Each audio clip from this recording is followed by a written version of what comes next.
news and current affairs. Top stories of the day. Business, sports, music, and entertainment. Dadalhin sa inyo ng mas pinaganda, mas pinalawak, mas pinalakas. Radyo Pilipinas. Radyo Pilipinas. Radyo Pilipinas, Agoo, DZAG 97.1 FM.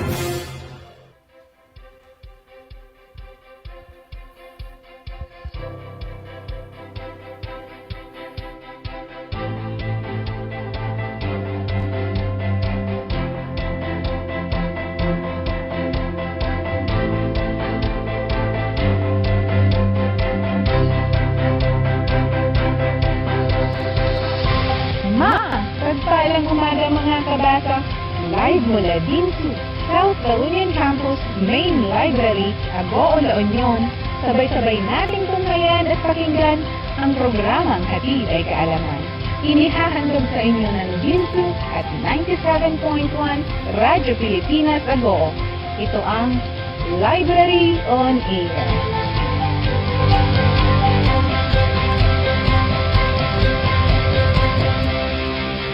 Mga kaibigan, isang magandang umaga po sa inyong lahat. Welcome po sa isa naman pong edisyon ng ating programang DMMMSU Library on Air. Ngayon po yung araw ng Huwebes, December 23, 2021. Ito po ang inyong lingkod, Charity Jimenez Frianeza. Makasama po ninyo sa loob po ng isang oras nating talakayan sa isa naman pong special na episode po ng programang DMMMSU Library on Air. At dahil special po ang ating episode ngayong araw, special din po yung ating magiging co-host sa ngayong programa po natin ito. Walang iba kundi ang mismong head po ng DMMMSU Library ng SLUC, si Dr. Nancy Galban. Good morning, Ma'am Nancy. Good morning, Ma'am Charity. Talagang kasi minsan-minsan lang tayo magkasama. Dahil Yes, Ma'am. December 23 na. Kaya nga, alam niyo Merry naman Christmas na. Maraming ginagawa, maraming kailangan, mga reports na kailangan may submit. Kaya, ayan. Pero sa itong araw na ito ay isang espesyal na araw dahil isa sa ating mga guests ngayon is one of the pillars ng aming profession na librarianship. But before that, isang mapagpalang umaga mga kabasa sa lahat ng tagapakinig at taga-subaybay ng ating DMMMSU Library on Air. Welcome naman po sa isang very interesting at informative na episode natin. Ako ang iyong makakasama sa ating isang oras na talakayan, Nancy Frihiliana Galban with the team SLUC Library. Our guest for today is the former Director of Libraries at the Lyceum of the Philippines, Manila. She finished her Master's in Library Science and Master's of Arts in Education Technology at the University of the Philippines, Diliman. She also finished her Bachelor's of Library Science at the same university. She also took Quality Management System in Higher Education certificate at Lyceum at the Philippines University in 2012. She has also a specialist course on Management of Library and Information Services certificate at College of Librarianship, Wales, United Kingdom in 1982. An internship program on the application of computers in libraries certificate at Ohio State University. And she organized the library of the Fund for Assistance to Private Education, the country's premier library for educators. Isa ako sa mga recipient niyan noon. Wow. Ayan, nung under ako ng scholarship ng aming university, I was able to avail of that scholarship. Yeah. With a subsidy from PAFE, she instituted the interlibrary loan system for schools and conceptualized the Library Collections Development Program for Filipiniana materials. She also initiated the Aralin Project Database for Filipiniana. She has served professional associations at various times as President, Vice President, Committee Chair, and Member, Resource Speaker, Lecturer, and Trainer, and received numerous awards from not only local, national, but also international from all her work. Her passion towards academic librarianship is evident from her endless dedication to serve colleges and universities. At present, she was a lecturer at Centro Escolar University in their graduate school. In 2002, she was appointed member of the Board for Librarianship of the Professional Regulation Commission. Mga kabasa, our dear viewers and listeners, we are privileged and honored to invite one of the most distinguished and highly sought personality in the librarianship profession. Our guest for today, an equally Ilocano, Prof. Corazon M. Nera, the acting chair of the Commission on Higher Education Technical Committee on Library and Information Science. Good morning, ma'am. Good morning, ma'am. Good morning. Thank you very much, Charity, for that very generous introduction. I'm so happy to see you as one of our FAPE scholars. You know, FAPE scholars became leaders, outstanding leaders in the community. I am so happy for that. And of course, I have to greet the most beautiful, energetic, and innovative, dynamic head librarian of DMMMSU-SLUC or South La Union campus. I'm so happy for this opportunity to meet you all and for giving us the platform to discuss this highly awaited CMO 22 series of 2021. Thank you very much. I would just like to acknowledge the following personalities from the Don Mariano Marcos Memorial State University. Of course, Dr. Maricel M. Fronda, the station manager of DZAG, 97.1 kilohertz, Radio Pilipinas Agoo. Of course, Miss Charity Franesa, the anchor, Mr. Glenn Caballero, the technical staff of DZAG, Dr. Jaime Ipac Manuel Jr., the university president, Dr. Juan C. Rivera, the distinguished chancellor, and of course, Dr. Sonia Isip, director, Library Services and Development of DMMSU. Again, last but not the least, Dr. Nancy Galban, the dynamic organizer of this outstanding library program, the DMMSU Library on Air. If I will have to give a reward or award, I will give this the outstanding library program in the Philippines. Congratulations. And thank you very much daw po sabi ng mga at natutuwa po yung mga staff ng DMMMSU-SLUC Library. Yes, Ma'am Nancy. Of course, yeah, you are doing well, and this is one of its kind.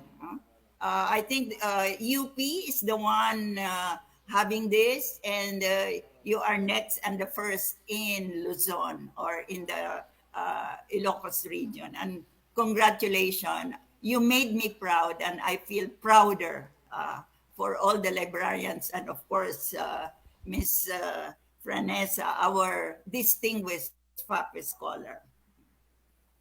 Ma'am, si Dr. Nancy po yung ating FAPE scholar po. At anyway, Ma'am Nancy. Okay. Okay, Ma'am Nera, kasi ang topic po natin for today at napakaganda po na ma-share din po natin sa ating mga listeners and viewers and also yung ating mga librarians po na nakatutok ngayon. Ukol po dito sa CHED Memorandum Order Number 22 Series of 2021 regarding po sa minimum requirements for libraries of higher education institutions common to all program. Madam, pwede po bang i-share natin a brief introduction po ukol po dito sa CHED memo na po ito? Yes, thank you, Dr. Nancy. I'll give you a short historical background of the CMO. In 2015, it took more than 7 years to develop this CMO. In 2015, the Technical Committee on Library and Information Science, composed of the late Mrs. Elizabeth Peralejo, the former president of the Philippine Librarians Association, together with Honorable Yolanda Granda as member, now the chairman of the Regulatory Board for Librarians, and yours truly as member, and the former chairman of the Professional Regulatory Board for Librarian, saw the need for a common, harmonized requirements as regards the library for all programs. As you know, library requirements were embedded in the different PSGs, or policies and standards and guidelines, for all the programs offered in the Philippines, and the interpretation were at different levels. The numbers of books differ from one program to another. The qualifications of librarian differ from one program to another. And yet, we are referring to the same library and librarian in the same institution. So in the same year, the TCLC-IS drafted a working paper to serve as guidelines, and the TC convened a group of the best minds, academic librarians representing all typologies of higher education institutions, to comment, to enhance and improve the draft until an acceptable, suitable, and attainable standard was crafted. So in 2016, the technical committee submitted these proposed standards to the Office of Programs and Standards Development of CHED, and fortunately, it was accepted. And we had conducted discussions and consultations with all the stakeholders, industry partners, and practitioners. And in the same year, group consultations were held regional in Luzon, Visayas, and Mindanao, and were held in strategic places like Subic, Cebu, and Davao, together with the CHED staff.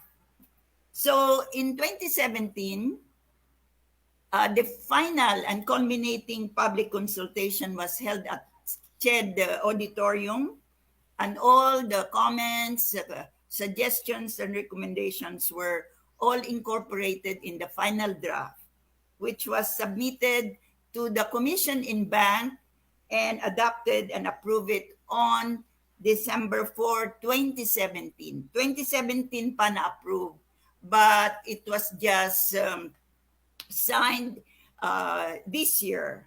So in 2018, that was a transition period from the old administration to the new one. So in 2019, the technical committee resubmitted the proposal for the consideration of the new chair, Dr. Prospero de Vera III. So apparently, the chairman was not satisfied, happy with the proposed CMO. So he submitted two-page rebuttal for the technical committee to respond. And of course, the technical committee obliged, but seemingly the chairman wasn't happy again. So we conclude that the chairman has a different concept of a library, maybe a digital library, a very futuristic library.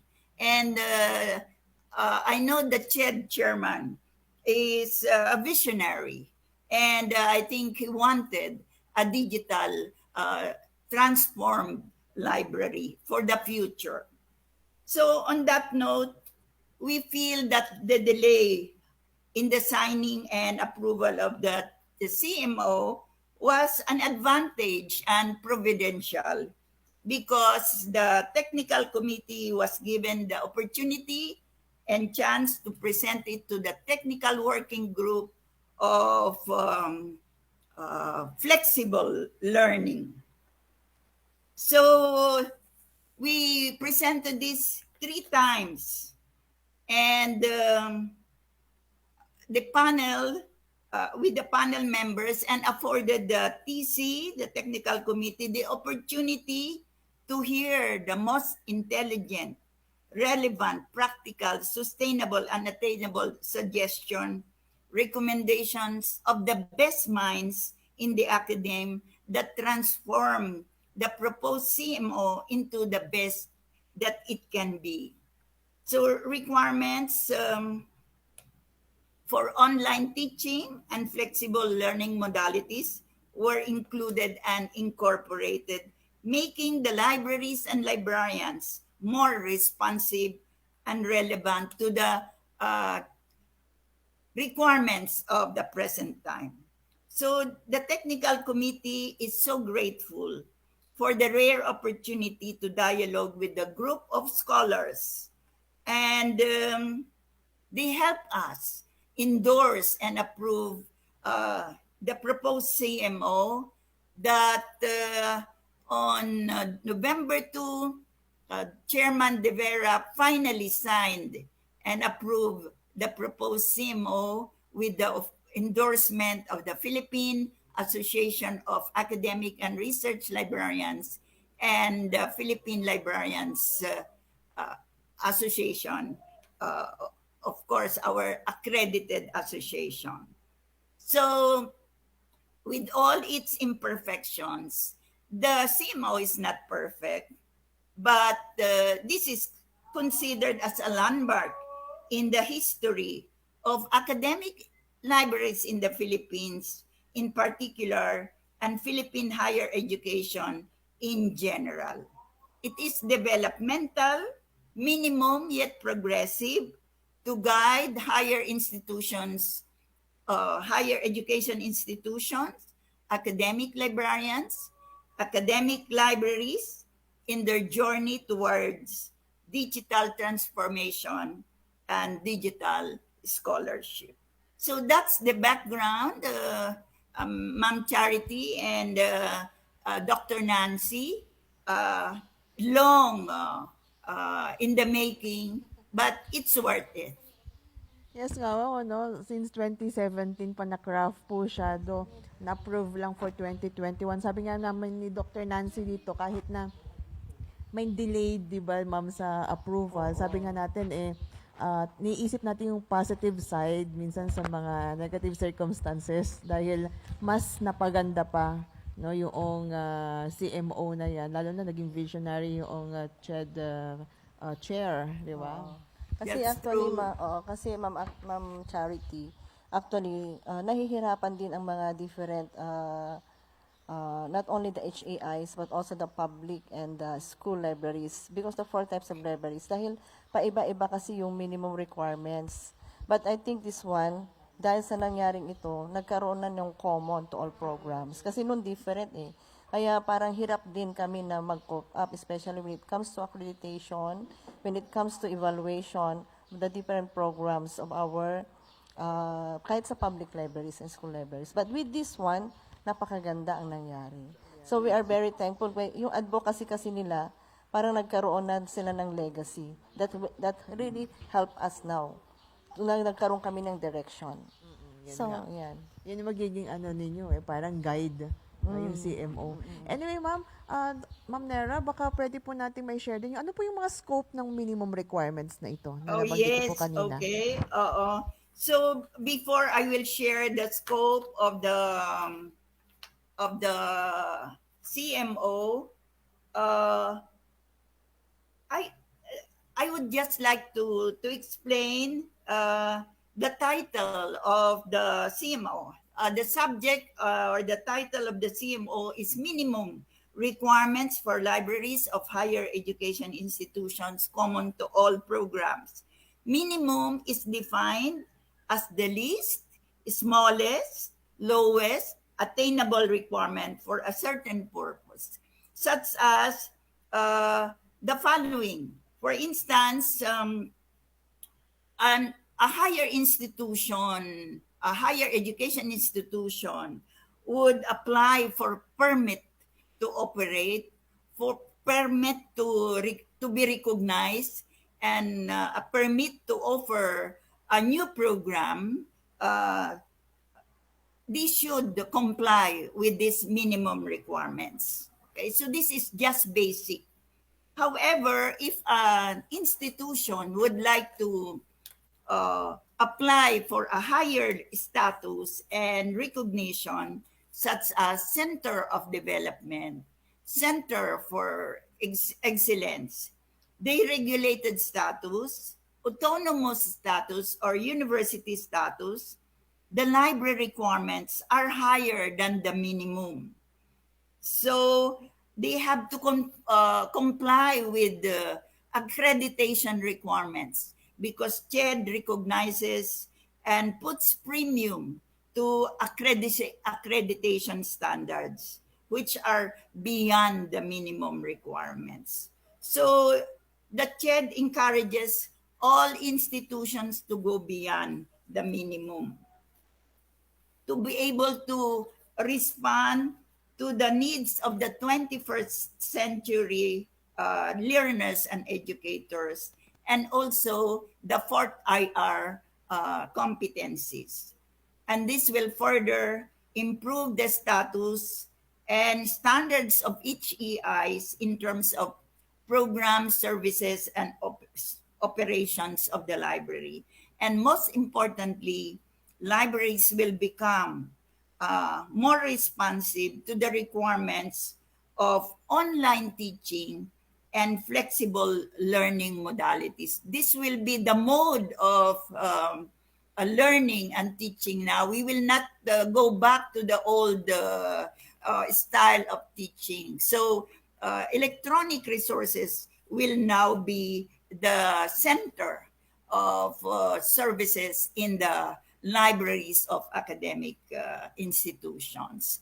So there are 11 sections of the CMO. First section is the vision, mission, goals, and objectives of the library, how the library is administered, what are the components of the human resources in the academic library, what resources should be included in the library to be able to respond to the requirements of faculty and students, what should be the innovative and flexible services to be offered, what would be the physical setup of libraries when the face-to-face will happen, what information technology requirements should be equipped in the library so that the electronic resources could be accessed, how much money or what should be the financial requirements needed to support the services of the library, while a librarian should be involved in linkages and networking, and the usual repealing clause and transitory provision for schools to be able to comply with the requirements of this CMO. However, with the computerization and ICT applications, many of our libraries, I'm sure Dr. Nancy Galban's library is already transforming to digital resources. Libraries should be re-engineered, reconfigured, redefined, and restructured to be relevant. Otherwise, if we will just be confined to the traditional library service, we will become irrelevant. So libraries have to shift their collections and services to online medium and electronic and digital formats. So libraries has to also be competitive, proactive, and flexible in managing their libraries by adapting global changes in the area of information, aggregation, curation, and dissemination. And one of those innovative activities that Dr. Galban is doing is the library on air. And that is one of the innovative. I always check that when I visit library schools. And I always tell them if DMMMSU can do it, why can't you not do it? Mm. And there are several competencies or roles that a 21st century librarian should have. And number one, they should be digital repository creator and curator. Librarians should be social worker and moderator. They are marketer, advertiser. They should advertise like what Dr. Galban is doing to improve the image of the library. They can communicate. They should communicate what their services are to the community. Librarians are business manager, collaborator, team worker, like the team library, website designer, builder and manager, database curator. They are educator and end user trainer. They are also facilitator, information broker, sifter of information, innovator or change agent, game changer, knowledge manager, and policy maker. And they are strategists like what you are doing right now.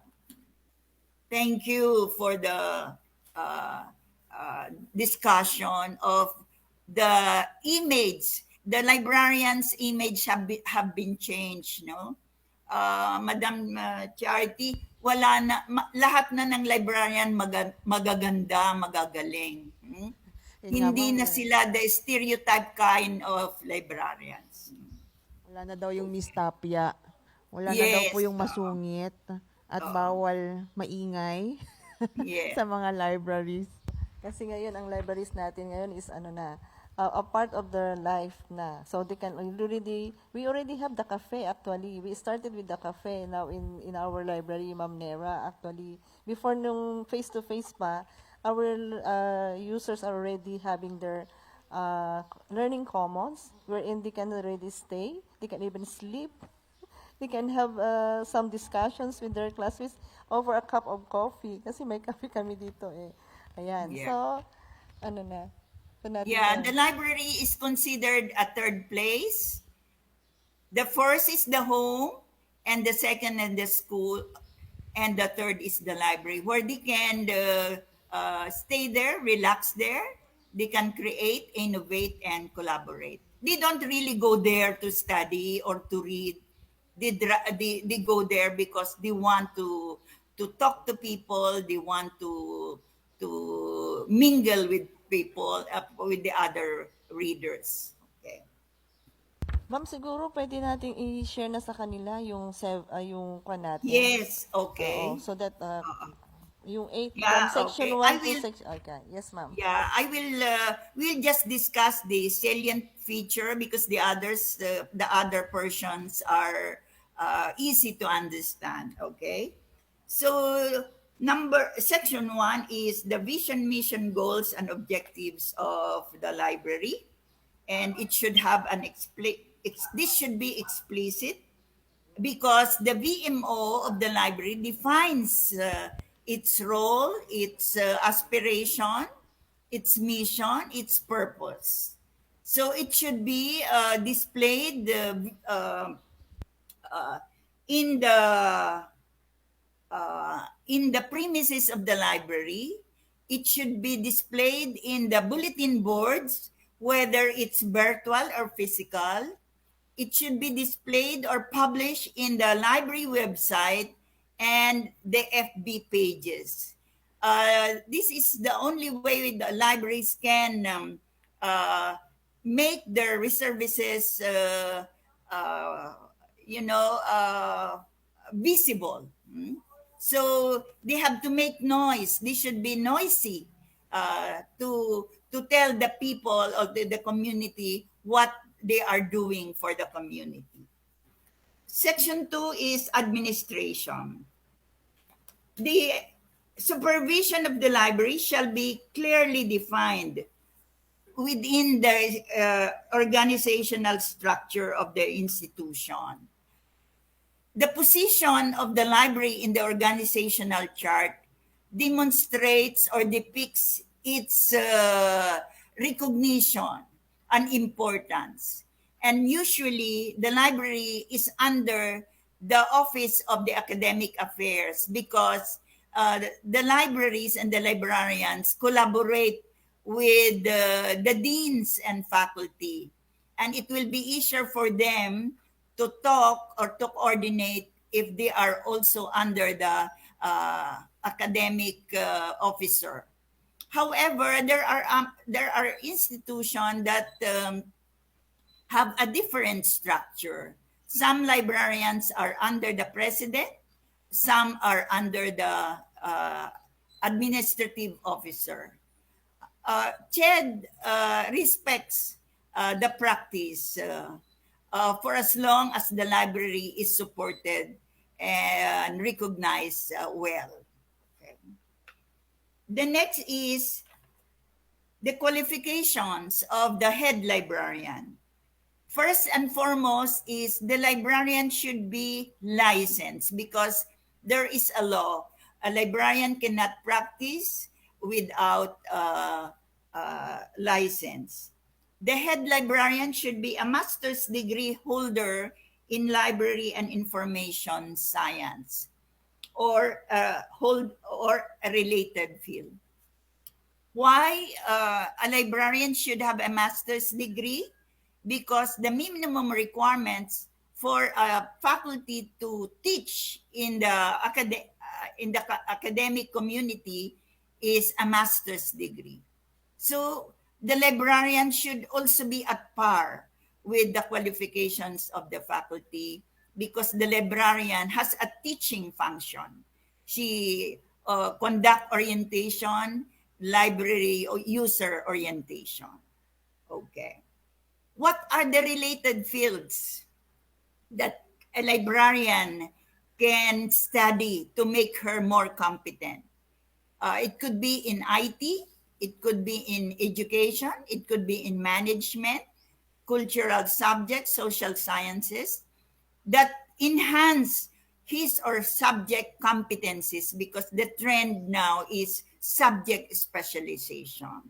And I personally feel that with an MBA or a public administration degree can make a library better library manager or library administrator. So all fields cut across library and information science practice. So these are acceptable. Why CHED allows master's degree in related fields? Because of the dearth, scarcity of librarians who are holders of master's degree. You are fortunate in Region 1 because master's degree is in library science is offered in some of the universities there. But in other areas, in Mindanao and Visayas, MLIS is not offered. So to comply with the graduate degree program, CHED allows a degree, master's degree related to library science. Okay? So the other qualifications of the head librarian is a member. He or she should be member of the accredited association, which is the Philippine Librarians Association Incorporated, because this is the way of knowing what's happening in the profession. And being a member of that association will give you the privilege to know the trends and what the conferences and seminars are they organizing. And the third is, at least to prepare the head librarian, he or she should be she should have been uh, she should have worked as a section head or unit head before she or he will be appointed as the head or the director of the library. Okay? And for higher education institutions having several campuses like you, the Mariano Marcos Memorial University, all your campuses, all your branches should have a licensed full-time librarian, even if your population is below 1,000.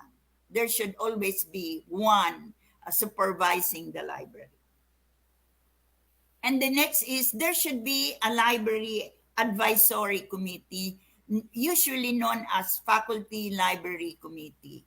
And their role and function is advisory. They cannot approve policies, they just advise. And usually the chairman is any of the deans or faculty. It should not be the librarian to be the chair, because the tendency is to influence the decision of the committee. Okay.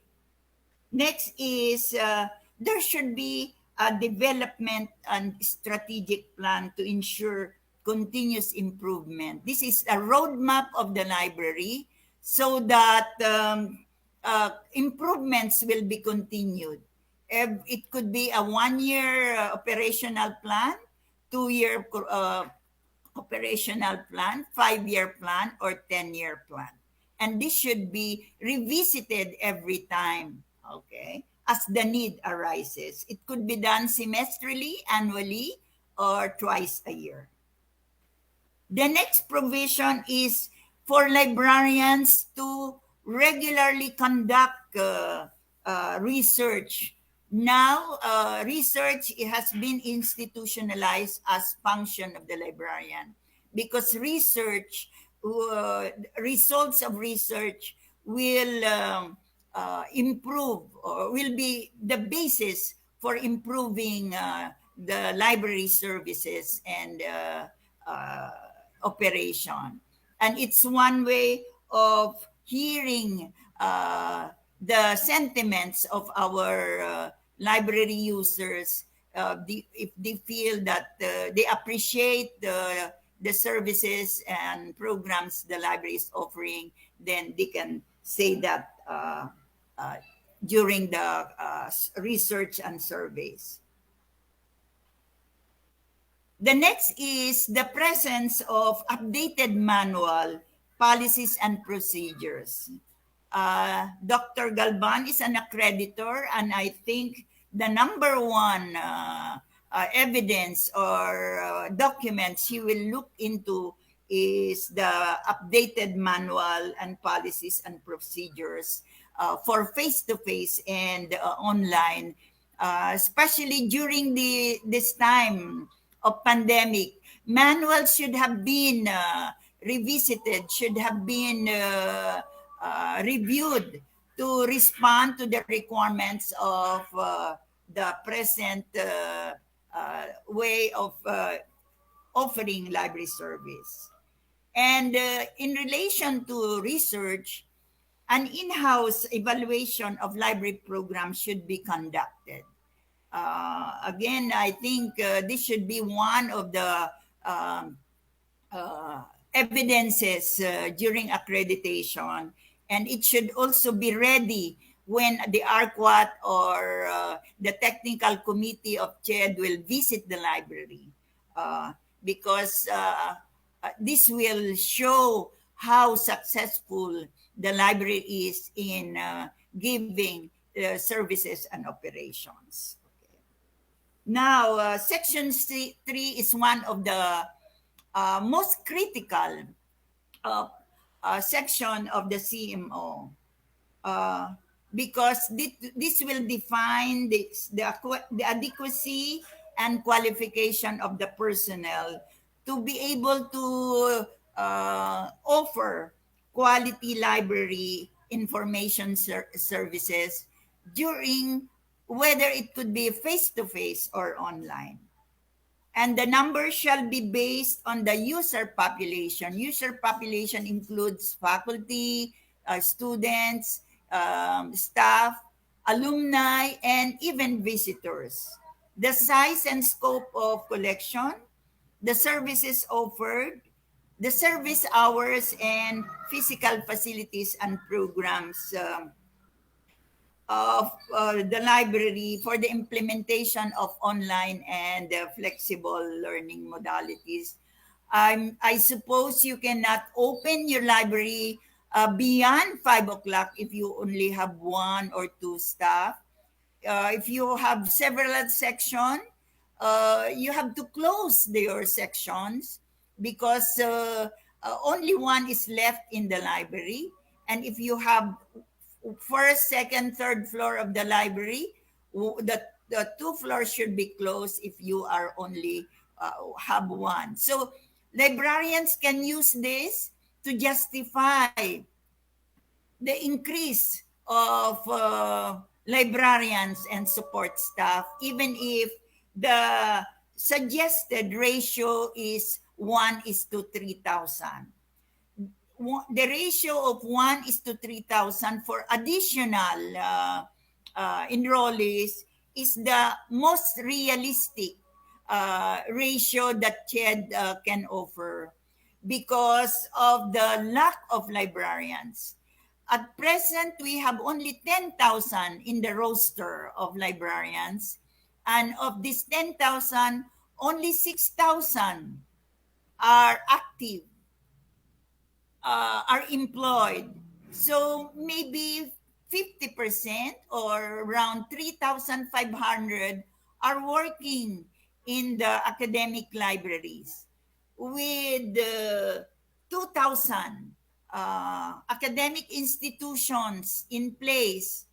The 2,000 librarians were already employed as head or librarian, and only 1,000 or 500 is left to occupy the additional positions of librarians. So there's nothing left more to be employed in the academic libraries. And at present, we have 3.5 million students enrolled in the academic institutions. So the number of librarians produced or graduates every year that pass the licensure examination is something like 400 every year. So our battle cry is to increase the enrollment of students taking library and information science. So maybe this radio can announce that there are lots of scholarship offered to students taking the bachelor's degree in library science and even the master's degree in library science, so that we can fill in the 50,000 positions required to man our libraries. And many of these positions are still being created in the public libraries, in the school libraries, in the special libraries with the top 1,000 corporation, and the academic libraries for that matter. So because of this, CHED increased the number of support staff. that for every one librarian, there should be at least three support staff. So if we get the best and the brightest support staff for the library, they can handle the professional, even the clerical and routinary uh, functions of the librarian, so that the librarian can fulfill the professional job that he is supposed to fulfill in the library. Okay. And with the computerization and technology applications, some of the jobs of librarians have been computerized, so they can work more comfortable, and they can relax now because they can delegate some of this to the support staff. Okay. Student assistants may be uh, used to augment the requirements in the library, but student assistants have their own priorities. Their priority is their studies, so during examination period they will have to skip or to leave from their library work to study for their examination. But be that it may, they may be used to augment the human requirements of the library.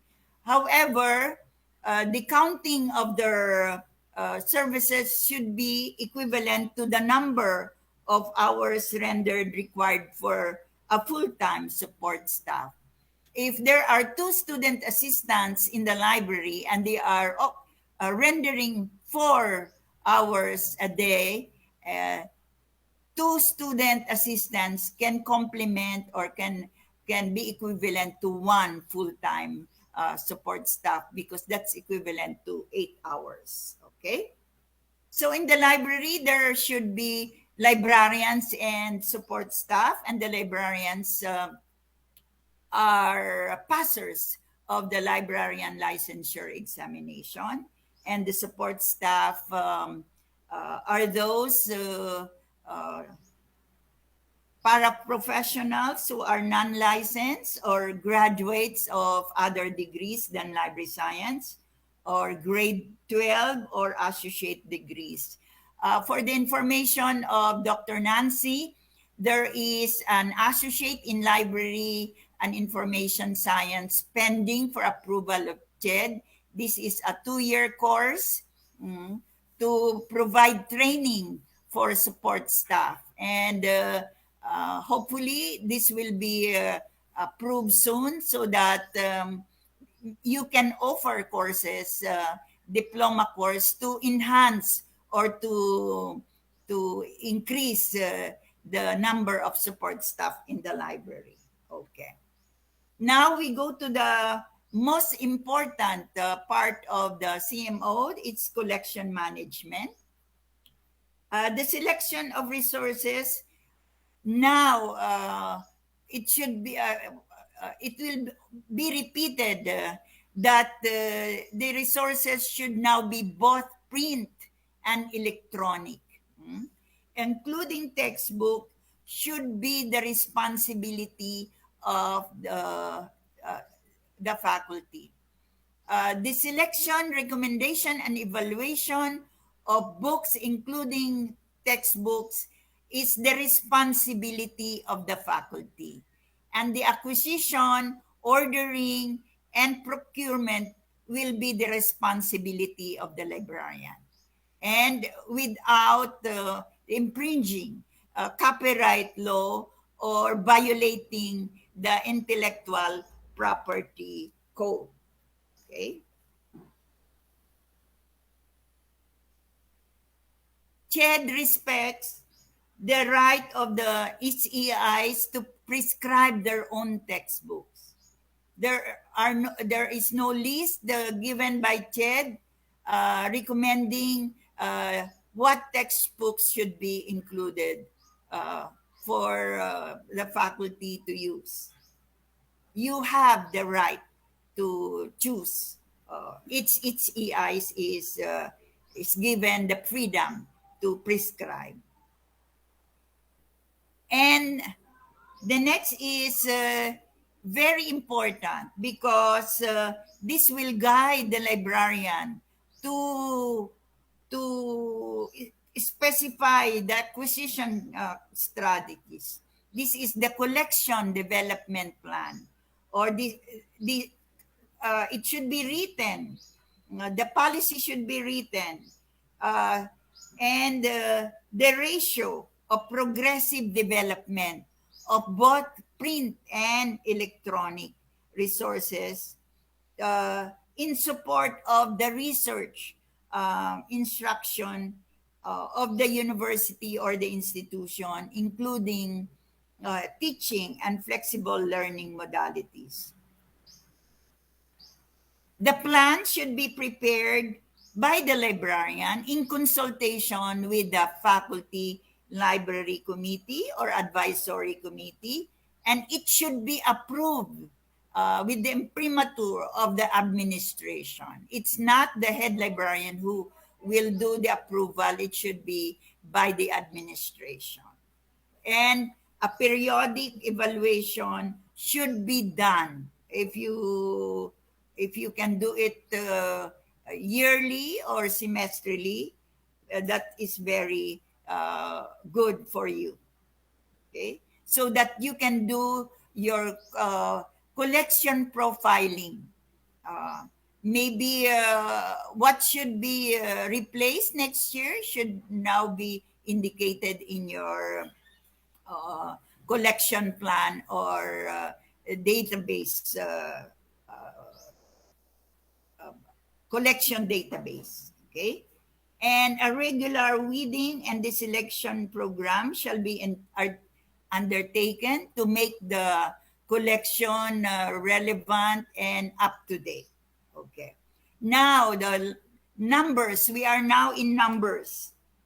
For newly established institution or for those who are preparing for recognition and to start college or an institution, the core collection or the startup collection should be at least 3,000 titles. And in the granting of government recognition, the total collection should be 3,000 titles. Titles are counted once. These are not in volumes because volumes can be duplicated, could be multiple copies. How did we come up with 3,000 and 5,000? In the third summary of the Dewey Decimal Classification System, there are 10,000 class numbers assigned to a subject. So there are, if this is so, at least 50% or 5,000 of these subjects or books should be represented in the library. And 5,000 for a starting institution or college will be enough to support the curriculum, research, and even recreational requirements of students. In the university, this should be doubled, 10,000, because the university offers more programs and students should have more references, resources, or textbooks for that matter to support the instruction, research, and even the extension programs of the university. These are the trifocal function of the university. Okay? And the ratio of print and electronic shall be determined by the institution with the recommendation of the librarian, of course. CHED did not tell you, did not specify how many electronics should be there or how many print should be included. Because CHED recognizes the ability of the institution to run faster or to be more, innovative in complying with the requirements and to become digitally transformed uh, earlier than the other institution. Okay, and it is recommended that educational resources can be used, can be a supplement for the subscribe or for the uh, acceptable resources in the library. However, open source content uh, is not is a challenge because perpetual access to the collection is not ensured. So CHED is recommending the fee-based or the subscribe electronic resources to ensure perpetual access, because this should be all these titles should be listed and made available in the discovery tool or online public catalog. So if the CHED ARQUAT or the technical committee will visit the library, they will look for this and they should check the link whether the title is still active. Otherwise, the librarian will have to explain how come the link is no longer there. Okay. To continue, to promote Philippine arts, culture, and local history materials, the library should maintain Filipiniana, both print and electronic formats, equivalent to 10% of the total collection. So if you have 5,000 collection, at least 500 of those should be Filipiniana, and the usage should be monitored either manually or electronically. And for general education sources, this should be adequate. There should be adequate, relevant, and current resources. Again, both print and non-print resources should be provided. Okay, for each undergraduate program offering, for each subject in the curriculum, the library should provide 5 relevant book titles for each major subject published within the last 5 years. And this is in combination of print and electronic resources. Okay?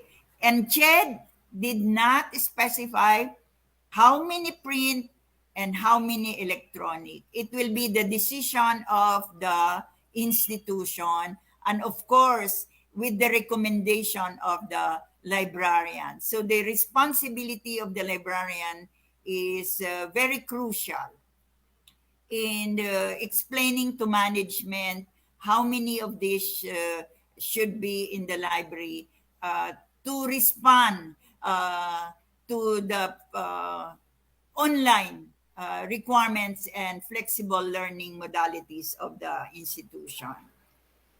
However, there are subjects that do not have regular new editions, like in the social sciences, mathematics, and the recency within the last 5 years can be waived. Again, the explanation will be on the hands of the librarian why she was not able to comply with the 5 titles.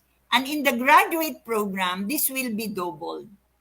In addition to the 5 titles in the undergraduate program, additional 5 titles should be added to respond to the requirements of the graduate students. Graduate students should be exposed to several resources from different point of view when they are doing research. So 10 titles will be required of that. Okay. Again, the ratio will be determined by the institution and the librarian. And additional, one of these titles should be published by a reputable academic university. For reserve, those titles or books that are in demand and they are usually put on reserve, at least one print and another electronic format should be made available. The print one will be used by those on-site users, and the electronic format will be used by the off-site users, because even after the pandemic, many of our students will not be going to the library physically, especially if they can access the resources electronically.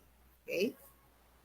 For periodical collections, there should be at least 50 titles in the library. And again, this will be in combination of electronic or print.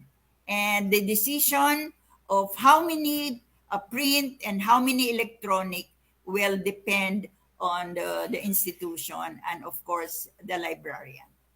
And for each undergraduate program, there should be at least 3 titles to support each program.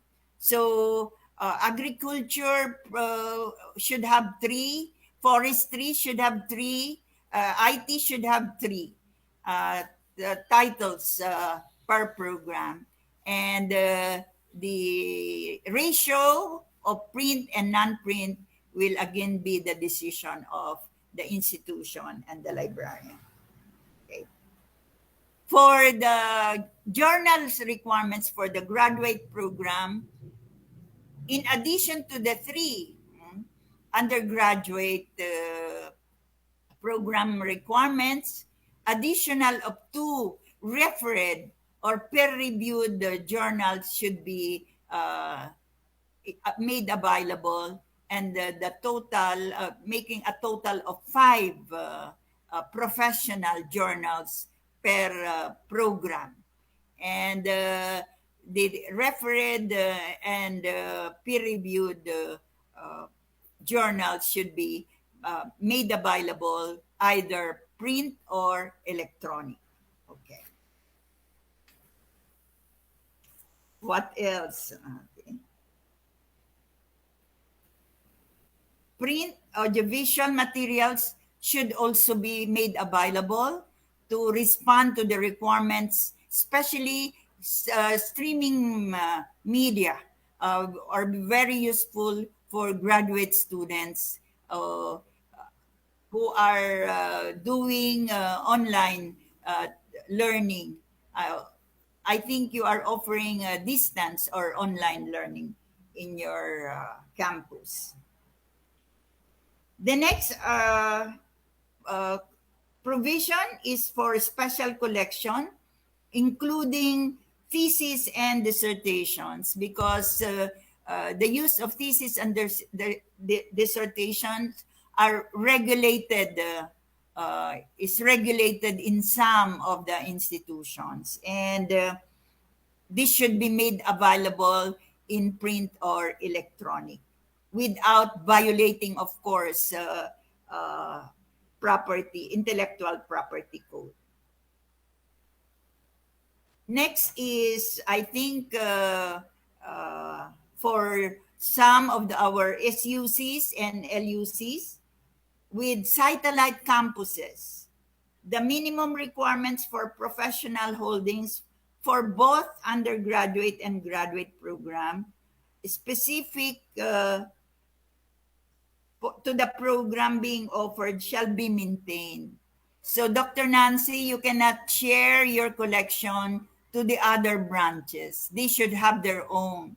You cannot transfer your periodicals to the other branches. The branches should have their own. You have to maintain your own collection, so that if the CHED or technical panel or technical committee or accreditor will come to you, you are always ready. Okay. Provision number 13 is a special case for local universities and colleges that they may share their resources with the city provincial libraries in the locality.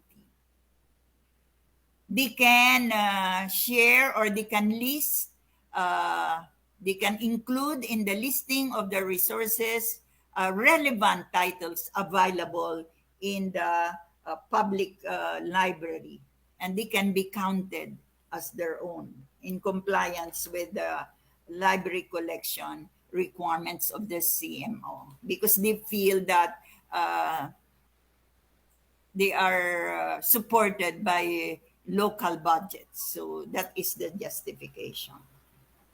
For organization, I think this is understood well by the librarians, that the collection should be organized in accordance to acceptable international standards of bibliographic description and classification. So all librarians knew their DDC, their Library of Congress, their resource description and access, including Mark 21 and Dublin Core. These are set of descriptors to make the information accessible through online catalog.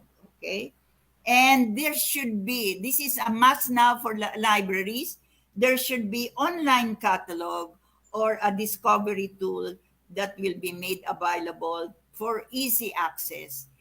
There are a lot of free open source, free library systems offered. Libraries can request, and they can also customize their own library integrated system through the College of Information Technology. Okay. For purposes of identification, all printed library collection shall be stamped with ownership. So, makita kung yung collection ni Ma'am Nancy is the collection of Dr. Sonia. So, because of the ownership. But for electronic resources, I don't know how you will print your ownership stamp of ownership, but I understand you can use the watermark of your institution to show that your electronic that you own that electronic resources. Okay, for preservation and conservation, I think that is very easy to understand.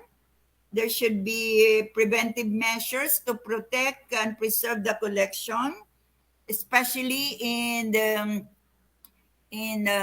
provinces and localities where floods, typhoons, and earthquake kept on coming, visiting the locality.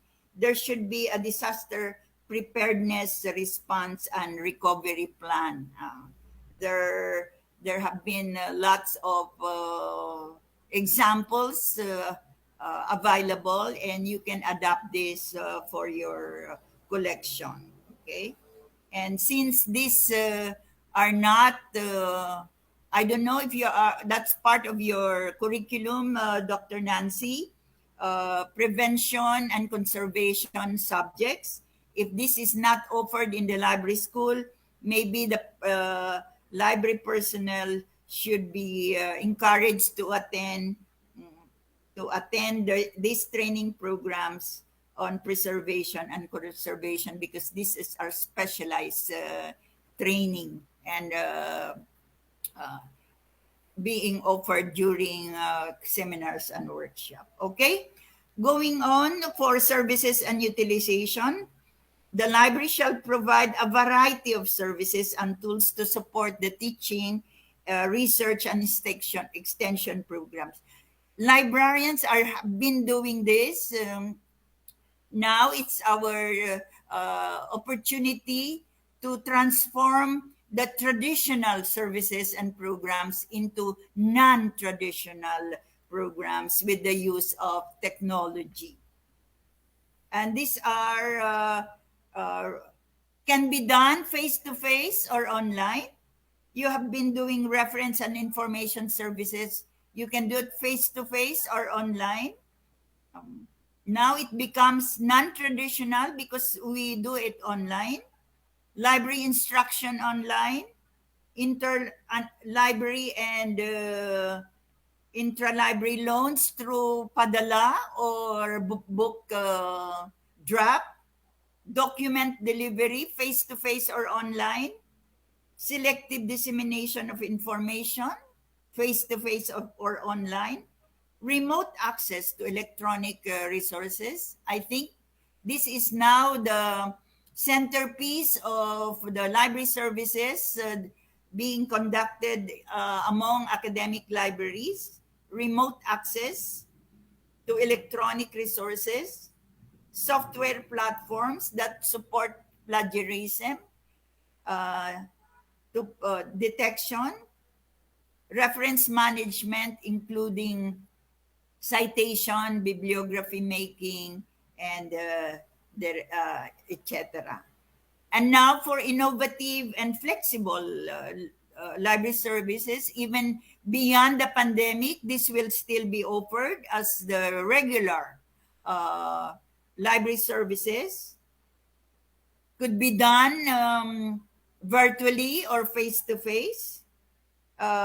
Number one is virtual library. Students and faculty can access the collection through your OPAC, your website, or digital library. Continuous circulation service through face-to-face or online through book padala or courier, book pickup, online document delivery, scanning or digitization. Libraries can start their electronic collection through scanning or digitization, but aware of the intellectual property code. Make sure you are not infringing copyright laws, and photocopying and electronic database instruction and training. And the use of purchase, subscribe electronic resources shall follow what is included or inscribed in the license agreement. There are rules and policies to be observed there. And one of the most important responsibility of the library is to promote and market to the users their collection services and programs. If even if you have the best intentions of reaching out your clients, if you are not promoting them, then it will become useless. And one of the best way of promoting the library is through the air. So congratulations, DMMSU Library on Air. I like that very much. You can promote everything there on air. Okay? So the next is physical library. Will there be physical libraries after the pandemic? What is the future of our libraries? I suppose there will still be physical libraries. And when face-to-face will happen, at least 10% of the enrollment should be seated at one time. Okay? And libraries should provide spaces for discussion, creation, and innovation. There should be adequate space for office use. The librarian's office should be visible so that the students will not be intimidated to go to consult her. There should be storage for collection and supplies so that everything will be in place, and it's recommended that at least a conservation corner should be provided. There should be lighting and proper lighting and ventilation in all the areas. I think in La Union, I think you still have trees around the green environment, but for places that are hot, I think air conditioning should be planned so that students and faculty will visit the library regularly. And furniture should be comfortable, and PWD's comfort and provisions such as ramps, railing, comfort rooms should be made available for special needs. And there should be emergency exits, fire extinguisher, emergency light, and the like for the safety and comfort of the users. Okay. For ICT, we have been talking about print and non-print electronic. If there are no ICT or computers available, then we will never be able to access the resources. So the library shall have the basic infrastructure to support the IT-enabled operations and services of the library, such as internet-connected computers with productivity software. Of course, there should be Wi-Fi access, printers, scanners, and information. Okay? As you may note, it's noted, or it's not included as to the number of computers. What is adequate? What is the number of computers that is adequate to respond to the requirements of students and faculty? CHED did not specify how many computers should be made available, neither the MBPS, the download speed. So it's up to the institution and with the recommendation of the librarian on how many computers is adequate. At first, we recommended at least 1% of the total population, equivalent to the total population, should be the number of computers to be in the library. But CHED did not specify that. Okay. Adequate computing machines, devices, laptops, tablets to access the electronic resources. And one of the progressive developmental recommendation of the CMO is for a library to have a library automation plan to establish and implement an integrated library system. Actually, the ILS is considered an old or obsolete already. There are new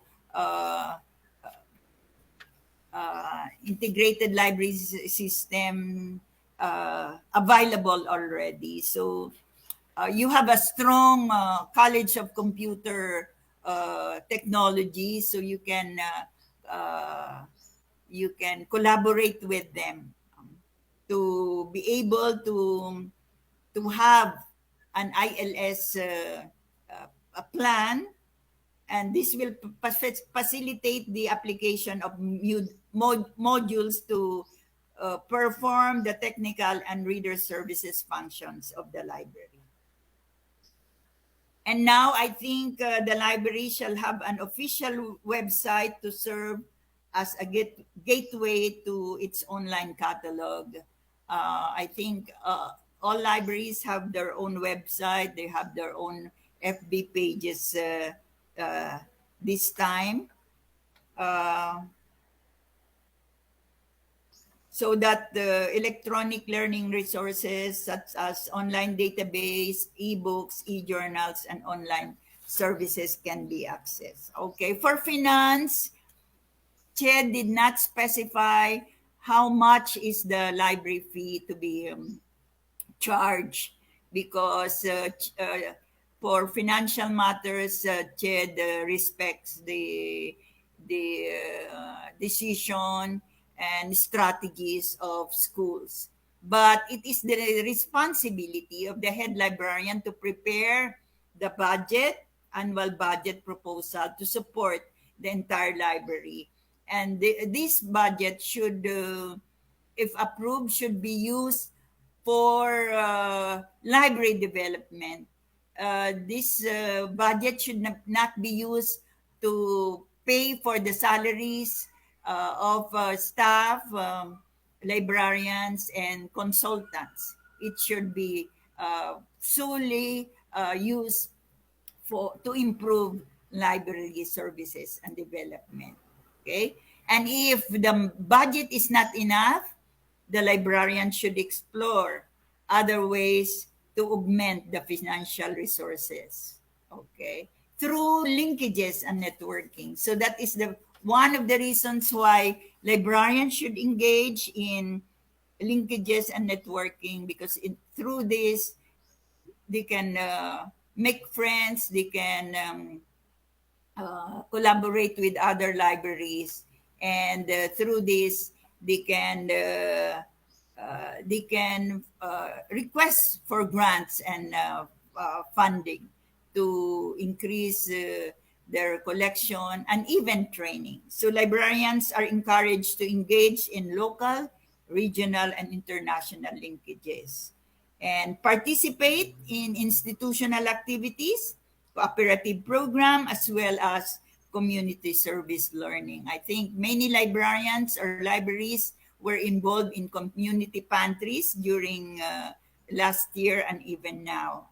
Maybe they can help develop reading habits of public schools through radio programs. Storytelling come alive through radio. So I'm so happy with this program. Okay. So section 10 is the repealing clause that the supersedes, this CMO supersedes all previous issuances for inconsistent or in contradictory with any of the provision hereof. And schools, libraries are given 3 years non-extendable period to comply with the provisions of the CMO, which was signed by the Honorable Dr. Prospero E. De Vera Jr., November 2, 2021. That ends the presentation of the CMO 22 series of 2021. I hope with your help and assistance in disseminating this CMO, I hope everybody will be able to understand, apply the provisions of this CMO for the improvement of higher education institution, particularly the libraries of higher educational institutions. So thank you very much. I cannot thank you enough for giving this platform and segment, and congratulations. Okay. Thank you very much, Ma'am Nera, kasi it was comprehensively discussed, this new CMO, number 22, series of 2021. At this time, ma'am, na our also instrument in AACOP or yung accrediting agency ng state universities and colleges of the Philippines, where I am also a member, we are already changing or revising the instrument just to adapt with this new CMO, which is more ano ba yung parang mas nakakabuti sa amin ngayon. Yung parang, kasi we will have the same to follow. Hindi katulad nung dati na kanya-kanya kami ng, ng standard na ginagawa. Kasi nga, sa dami ng standard na, different standards na nakikita din namin. So, at this time, with ma'am, kailan po siya mag-effective? 3 years from now? No, it's effective. It's in effect already, but the schools are given 3 years to implement, so they can do it gradually within 3 years.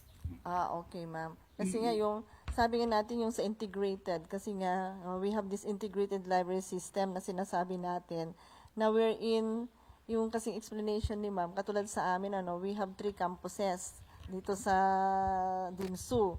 Now, we always claim na yung parang, kung ano yung, mayroon connections ng isang campus, it is already integrated as one sa amin na rin. So, we could also show to our accreditors or sa ARPAT namin na during sa mga COPC namin, kung ano yung nandoon sa kabila, we could also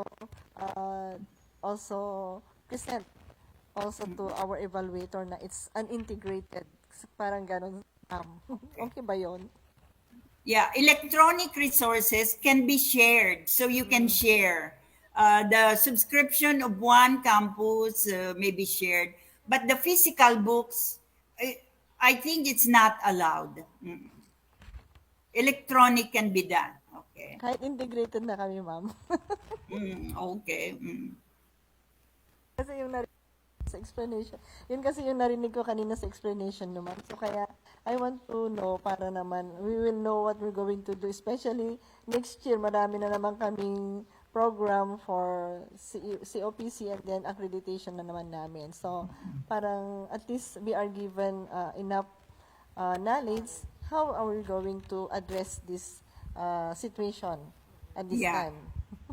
It's easier now because through electronic, all the campus can claim that for as long as it's accessible. Oo, ma'am, kasi at this time kasi we are more adept now to electronic.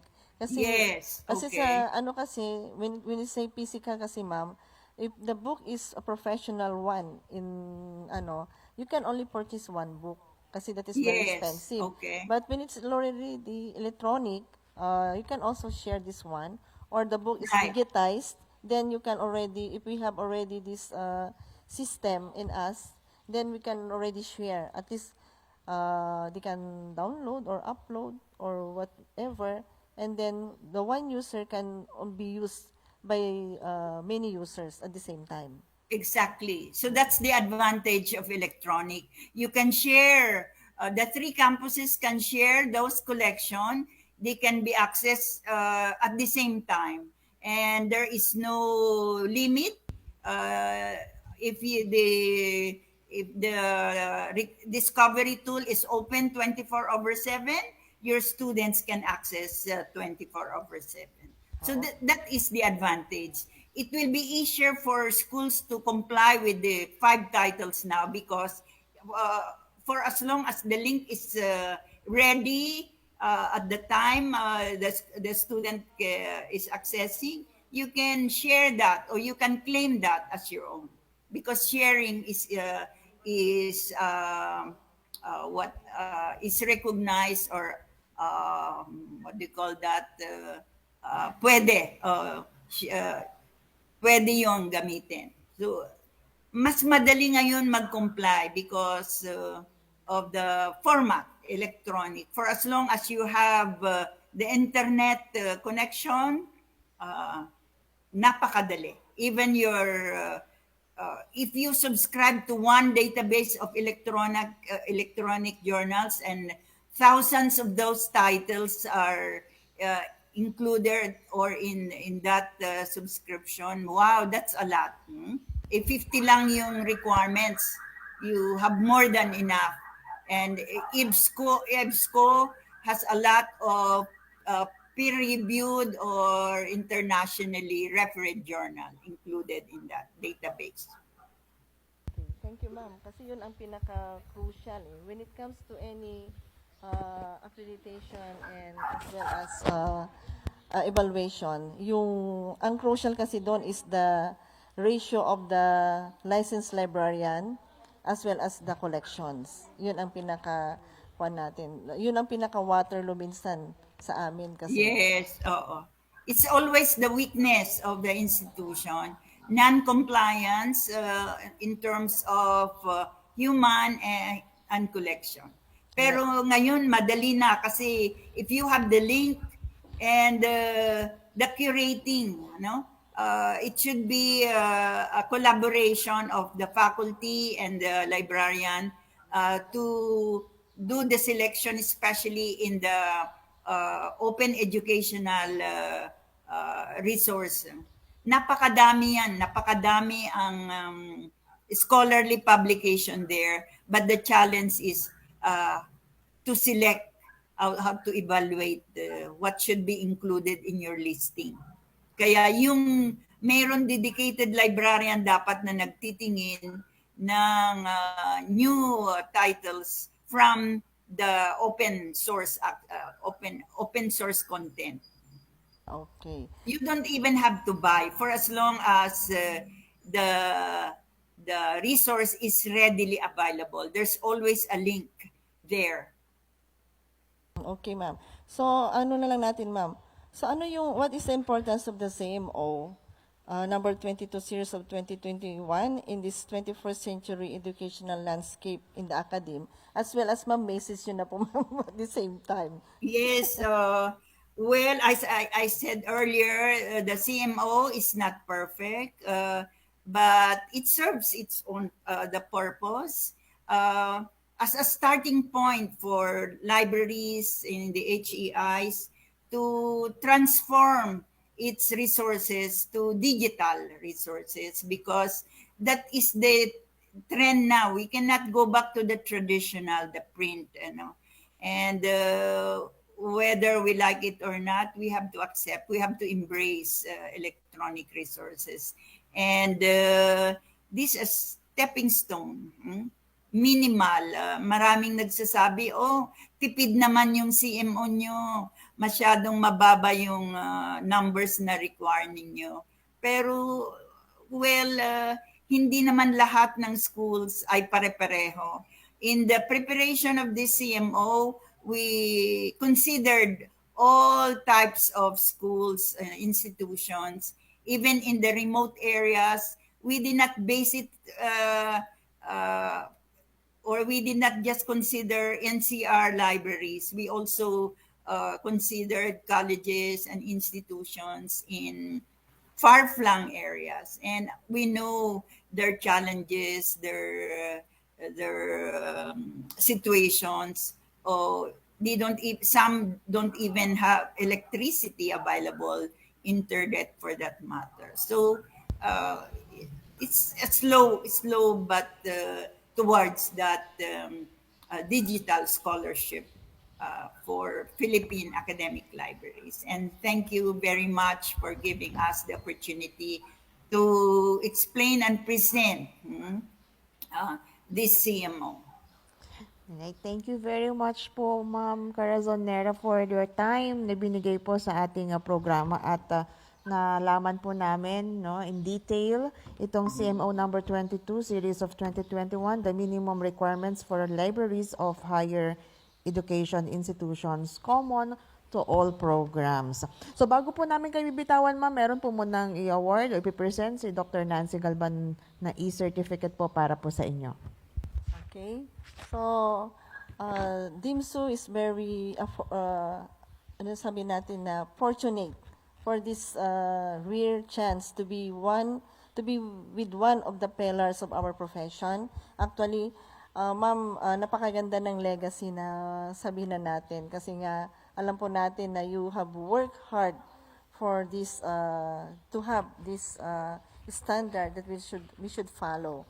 So at this time, Don Mariano Marcos Memorial State University, sa Pilang, Bacnotan, La Union, Integrated Library System presents this Certificate of Appreciation to Professor Corazon M. Nera, Acting Chair, CHED Technical Committee on Library and Information Science, for sharing her invaluable knowledge and expertise on the topic CHED CMO number 22 series of 2021, Minimum Requirements for Libraries of Higher Education Institution Common to All Programs, during the DMMMSU Library on Air program at South La Union Campus, Agoo, La Union, given this 23rd day of December 2021, signed, Dr. Jaime Ipac Manuel Jr., University President. Congratulations, ma'am. Thank you very much po, Ma'am Corazon Nera.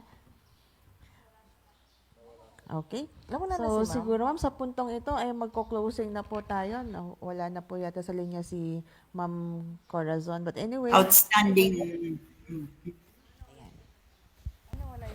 okay. Sige, ma'am. Well, paki-ulit, ma'am. Nawala si ma'am sa kanya eh. Kasi magkakaroon pa po tayo ng photo ops, ma'am, after this one.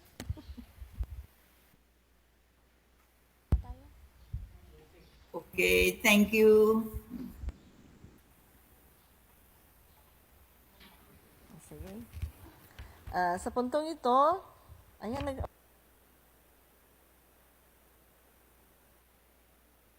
Dr. Nancy, did you submit?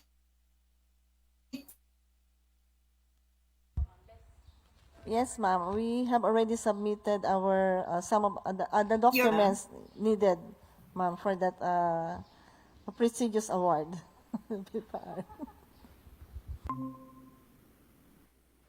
Okay.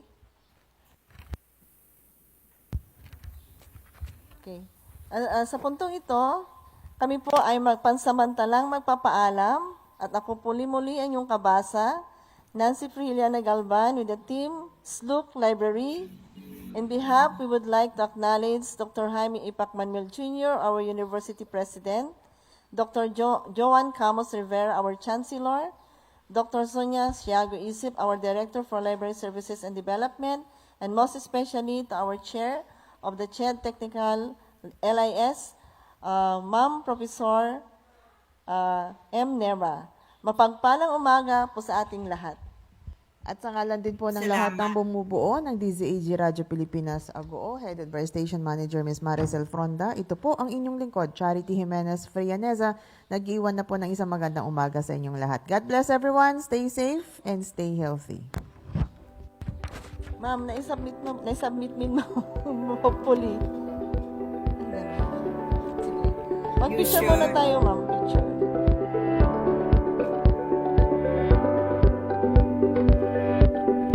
Ma'am, we will invite you again next time. Inyong napakinggan sa Usapang Kaalaman mula sa Silid Aklatan, Don Mariano Marcos Memorial State University, South La Union Campus. SLUC Library, the storehouse of knowledge. Library on Air. Muli nyo kaming samahan sa susunod na Webes at Biyernes, alas 10 hanggang alas 11 ng umaga para sa panibagong kaalaman. Dito lang sa 97.1 DZAG Radyo Pilipinas, Agoo.